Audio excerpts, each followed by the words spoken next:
So what can you talk about? What can you say about the progress that a guy like DJ has made over the last week? All of our guys have progressed. DJ's a veteran. He's outstanding, smart young man. But all our backs are doing great. From Mike to Jonah to Speedy, all the backs are doing outstanding right now. How was it difficult for him, kind of arriving late, maybe having to learn a lot more in a short period of time? Well, you guys know the history of DJ. He was a quarterback. Okay. He understands concepts. And the best part about my room is, you guys know it, the guys are going to love each other. And so by the time he comes back and I correct him, Mike talked to him, Jonah talked to him, Stevie talked to him.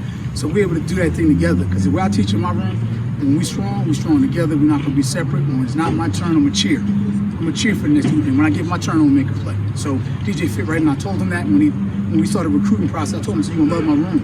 I'm going to have a room that we all going to eat. You mentioned him being able to pick up concepts quick and kind of know what's going on, being in different systems and all that. How much does that help the room with the younger guys, just having somebody like that that's just so knowledgeable? I think at the end of the day, for the young guys, have never been in another place.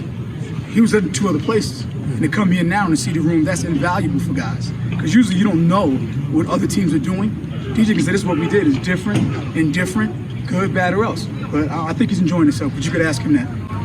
Sure. What does he bring to the field, maybe skill-wise, that is something different than what you had with some of the other guys? What is he brings confirmation. Confirmation that you can do this. He brings confirmation that you can do this. I did it, you can do it. Let's go. Know what you're doing, know how to do it, forget all that and play. That's not me, that's Miles Davis. But he said other words. How would you assess the versatility of this room of guys that in different scenarios can... Can I do it with an emoji? How important is the play action to the offense and from the running back standpoint? Like, what are you expecting from a running back to sell that? Number one thing, best faking team in the country. That's my challenge. I want to be the best faking team.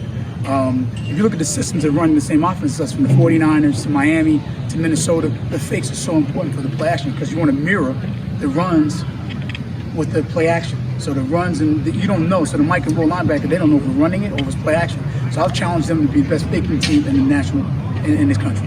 How would you describe Jonah Coleman's progress through camp? It seemed like at the beginning of camp he was kind of running behind a little bit, and he's kind of steadily climbing. No, I don't think you see Jonah run behind. I think the competition ratcheted, and Jonah just rises with the competition. And like I said, it's great having a guy like Mike in the room that's selfless.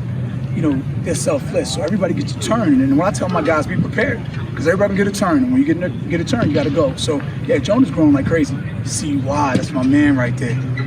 That's my man, CY. Can you talk about the challenges of the room, because you have so much depth, making sure you get enough reps for everybody and the young guys as well? Selfless. Doesn't matter. I always say, when you shine. We shine together. And a lot of these parodies, I'm telling you, they'll tell you, because I preach it to them every day. We had 14 running backs my freshman year at Ohio State. 7 of us played in the NFL for 3 years or plus. So when we work together, everybody wins. Jed said yesterday that running the ball is really the key to red zone offense. Do you agree with that? I agree 100%. The physicality is taking it from somebody. When you go in the red zone, we're not throwing it. We're going to hit you right in your face. Ready?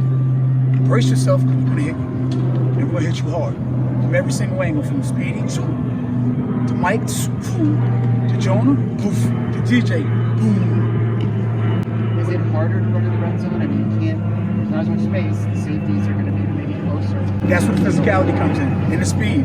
Like I said, you choose. You load the box, we got a jet. You lighten the box, I got a hammer. So you got to pick your poison, but it's coming. Year 2 here at Arizona for you, what do you feel that has been the biggest learning curve or position of growth that you've had since last training camp to this point?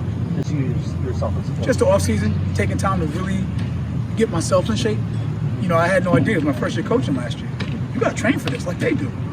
You know, because in your mind, the layman's watching it going, really doing about coaching. You're doing a lot of movement. I put play on my watch, and in 3 hours, I burned like 1,500 calories. I'm like, oh, this is real. So I lost 20 pounds, read a lot more than them. And it was really good. Coach Fisk challenged us to read a lot more. So I did. I mean, anytime you can polish yourself and be a lifelong learner, you want to do that. But a lot of times, we don't create discipline for ourselves.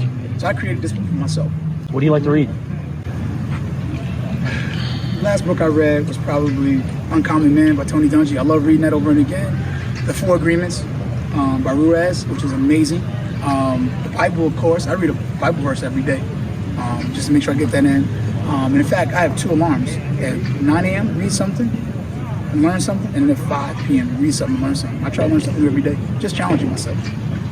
Is there anything that you do to challenge your running backs outside of football? Mental gym.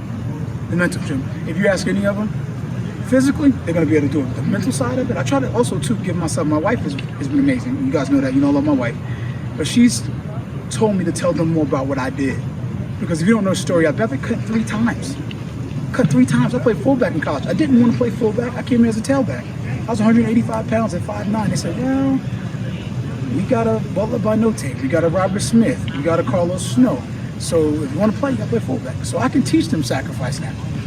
Vince Workman, my freshman year at Ohio State, Vince played about 11 years. He ran for over 1,200 yards as a sophomore. My freshman year, we were so good, they moved him to wide receiver because Chris Carter got suspended. And because of that, Vince played 11 years in the NFL because he can catch, run.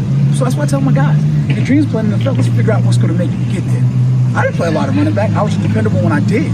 I picked up blitzes, and I ran the ball physical when I got a chance. Hey, that's our time, guys. Thank you.